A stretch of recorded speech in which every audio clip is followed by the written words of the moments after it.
Mga kaibigan, magandang umaga po. Tayo po ay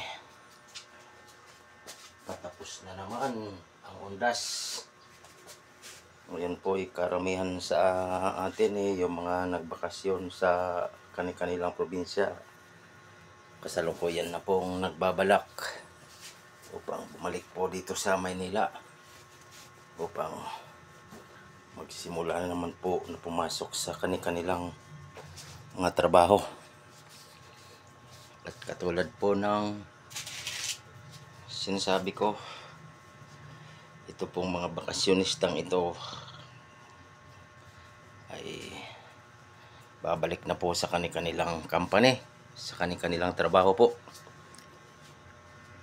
Ngunit para kumita, para mabuhay lang sa magandang pamamaraan at para mabuhay lang po na hindi nagnanakaw, kumikita lang po, umaasa lang po sa sweldo sa ating mga pagtatrabaho, pagtitiyaga. Ngunit pagbalik po natin dito sa company natin, sasabihin po ng company natin, awol ka na or bibigyan na kita ng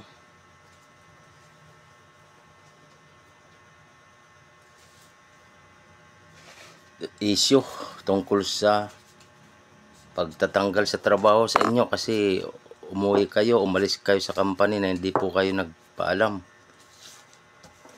So ang gagamitin na naman po nila yung suspension, and then sasabihin awol sa trabaho.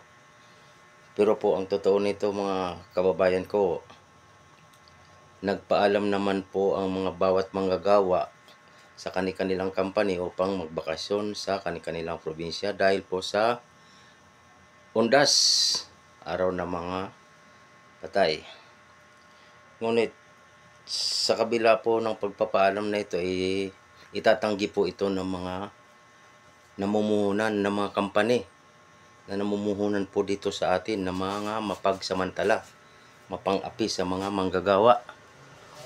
Ngunit tayo pong mga manggagawa ay nagtitiis sa ganong sitwasyon dahil po tayo ay alipin lang ng mga namumuhunan dito sa atin, ng mga dayuhan, ng mga banyaga. So tayo po ay sunod-sunuran lang sa mga company kung ano man po ang iniuutos nila sa atin.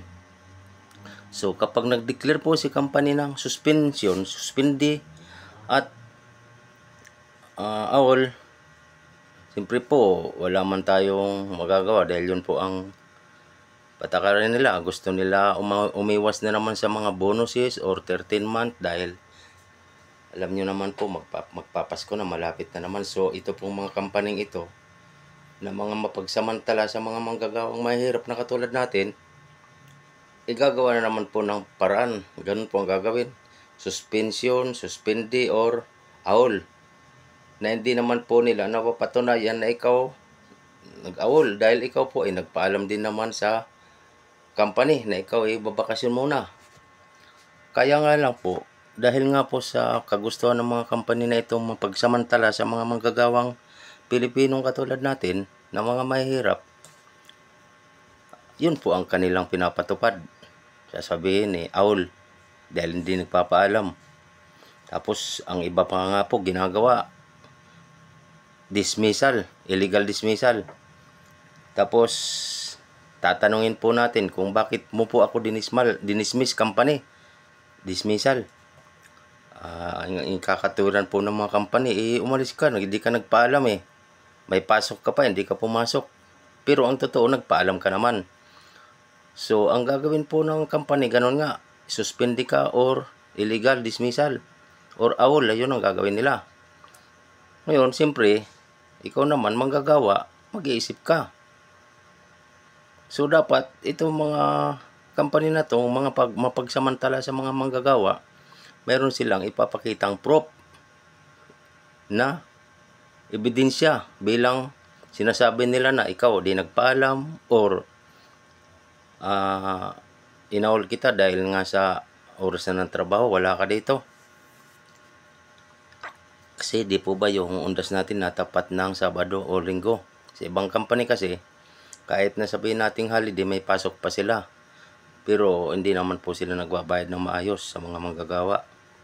Sinasabing double pay or overtime. Yun po ang mga mapagsanang samantalang namumuhunan dito sa ating bansa. Tapos sasabihin po nila, ikaw kasi, di ka pumasok kaya tinanggal kita. Ano po reason ninyo, company, bakit nyo tinanggal? Nagnakaw ka ng kalabaw eh. Sabi naman ni manggagawa, wala naman po kayong kalabaw, paano nyo ako sasabihin na nagnakaw ako ng kalabaw nyo? Yun po ang mga dahilan ng company. Sasabihin sa'yo na nagnakaw ka ng kalabaw pero wala ka naman proof na ikaw nga mapatunayan ba nagnakaw ng kalabaw. Mga paraan lang po yan ng mga company kung isipin natin. So ito pong ibang manggagawa, dahil nga sa ganung mga sitwasyon, napipilitan na magreklamo sa NLRC, sa labor. So pagdating sa labor, siyempre, may hearing sila.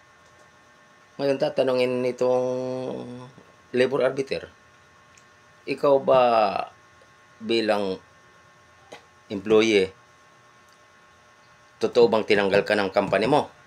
Opo. Sasabihin ni employee. Tatanungin naman ni labor arbiter, ikaw employer, totoo bang tinanggal mo si manggagawa? Siyempre, ang gagawin ng mga company, itatanggi yun. Hindi nila amin yun na tinanggal. Yun po ang ginagawa nila. So, siyempre, tayo mga manggagawa, kailangan natin patunayan na tayo nga tinanggal. Ikaw naman, company, kailangan patunayan mo rin na ako din nagpaalam or nakagawa ako ng kasalanan or kung ano-ano man ang demand mo sa akin. Dahil bilang manggagawa, tinatanggal mo or sinususpindi mo. Sasabihin mo, awol. Samantalang nagpapaalam naman sa inyo ng maayos. Kaso nga lang, pag ganito magpapasko na, maraming company ang umiiwas sa kung ano-anong pananagutan nila sa mga manggagawa. Di po ba? So, siyempre, hindi natin magugustuhan mga manggagawang Pilipino mahirap na katulad ko. Kaya sana naman, yung mga ganitong sitwasyon ng mga abusadong company dito sa atin, sa Pilipinas, binibigyan ng aksyon ng mga nasa batas. Kaso nga lang, paano ba bibigyan ng aksyon ng mga mambabatas yung mga ganitong sitwasyon na sila nga mismo nangunguna na dapat paglingkuran nila yung mga taong bayan na maayos dahil iniluklok sila doon bilang tagapag manman sa atin sa mga namumuhunan dito na mga abusado. Ang problema, unang-una silang gumagawa ng kabulastugan. Tingnan nyo po, mga kababayan ko. Sa Senado, ang pinag-uusapan lagi, bilyon-bilyon dahil sa mga sinasabi nilang ninanakaw. Mga magnanakaw na senador, congressman, etc. Kung sino-sino man yan. Pero, bakit hanggang sa ngayon, di naman nila napapatunayan na si ganito nga nagnakaw? Kailangan pang imbestigahan na maigi. Samantalang kung isipin, si mahirap na katulad ko, katulad natin, nagnakaw ng puso doon sa kapitbahay natin, puso ng saging, ninakaw. Ngayon ito namang may-ari nitong saging na to, ng puso na ninakaw nitong kawawang mahirap, antimano magsumbong sa barangay or kung saan man sa kapulisan, halimbawa. So ito naman mga barangay or kung sino man sila, yung mga nanunukulan sa ating lugar, nagkakandara pa sa kahabol ng mga sinasabing nagnakaw ng puso na saging. Di po ba? Samantalang, yung mga nagnanakaw ng bilyon-bilyon sa Senado, hindi nila inuusig, hindi nila dinidesisyonan. Totoo ba? Totoong nagnakaw. Kaso nga lang, siyempre, itatanggi nila, hindi nila aminin. Ganun po sila. Kaya siyempre, mahirap. Dahil kahit kitang-kita mo na, nagnakaw, sasabihin pa nila, hindi daw tumatanggi sila, di ba? So, magulo sa Senado. Yung sinasabing iniimbestigahan, hanggang ngayon wala naman nangyayari. Wala naman napapatunayan kahit totoong mga nagnakaw. So, sayang yun ang panahon sa mga pag-iimbestiga. Sa halip na magtrabaho, paglingkuran tayo ng maayos, hindi nagagawa. Dahil ang pinag-uusapan doon sa Senado, puro na lang bilyon-bilyon pag nanakaw. So, hindi na tayo napagsisilbihan ng maayos ng mga politiko na to na iniluklok natin. Kaya ayun po ang mahirap sa ating bansa na hindi nadidesisyonan yung mga kasong sinasabi ng magnanakaw na yan. Samantalang yung mga nagnanakaw ng puso na saging, antimano, inuhuli, dinidesisyonan, kulong. Ba? Kulong. Or magbayad ka ng ganito, nagnakaw ka ng puso.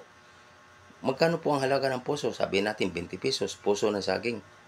Pero ng mga nagnanakaw diyan ng bilyon-bilyon sa kaban ng bayan, na usgahan ba? Wala. Ba? Yun ang mahirap sa bansa natin, di ba mga kaibigan? Tama ba ako? Tayo po mag-isip-isip pagdating na naman ng eleksyon. So, dito na lang muna.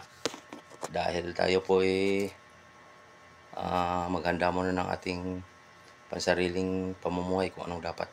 Thank you po. And God bless.